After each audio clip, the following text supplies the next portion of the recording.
New Jersey native Jamal Gaines was living his dream. At 21 years old, you can see him there. He was a small business owner running a sneaker store in his hometown.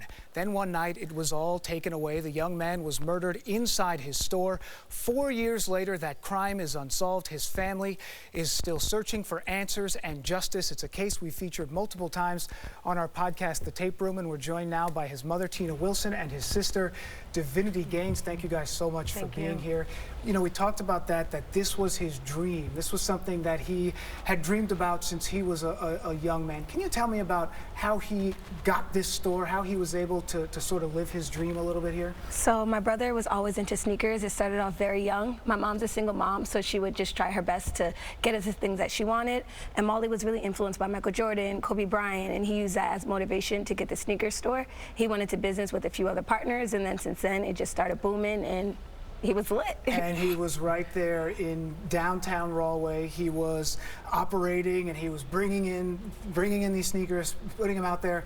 And then this happened on this one night. I think we have some video of surveillance cameras that happened. Somebody comes in the back door. They're wearing these masks. They're wearing these other things.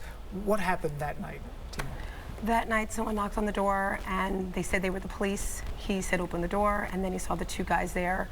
He jumped to attack them. Everyone else ran, and then they were fighting in the hallway, and then they shot him once, and then tried to shoot again, and then they ran out. Right. He was fighting the whole way down. And this is something that we know has been unsolved. Somebody knows something. Somebody out there has some answers about what has happened. What do we know about the investigation and where it's at right now?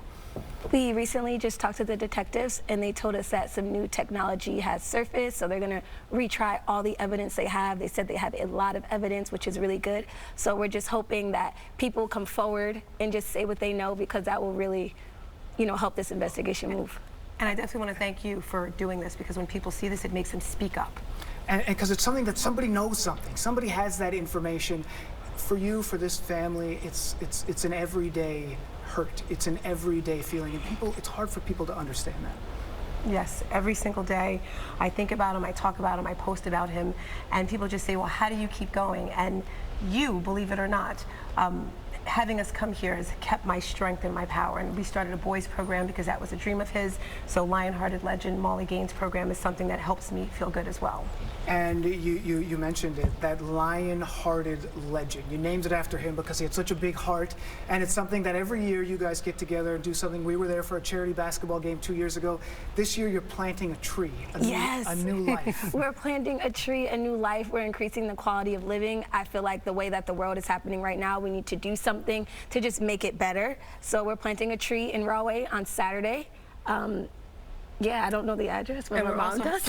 It's downtown Rahway. But it's a tree, and it's new life, it's hope, it's spring. It's a forever landmark. Yeah, and I know you also have a young man who's here today. He's not on set with us, but there are young men in this area who have been inspired by this. Yes. And Javon is his name, who's here today. And he had started his own business. He'd been a part of the foundation. He was inspired by Jamal's story. And he, too, has started his own business, just like your son. It has to be so empowering. It feels amazing. And I found out today he was vice president of his class. I was like, wow. And he said he liked making cupcakes. I said, well, start your own business. So I helped him start his own business. Now it's no more cupcakes, it's food as well. So my goal is to find the boys or children, find out what their dreams and goals are, and then make those come true. And I think we have some information about what people can do if they have information. They're asked to call the Rahway Crime Stoppers number. They are also offering a $10,000 reward. You can see it there. The Crime Stoppers number is 908-654-TIPS. 908-654-TIPS. That number is 8477. And you know, one thing people may not sort of think about when they think about how a young man like Jamal started this business was he really had to hustle in the beginning. I mean, this was a guy who had a dream, and he was really living his dream. Exactly. He started from our house. I just started seeing a lot of sneakers, and I was like, what's with all these sneakers? And then he told me. And thank you very much, Tina. We'll be checking in with you. I hope it's not in a year. I hope it's very soon. Yes. I hope we have good answers. Thank you.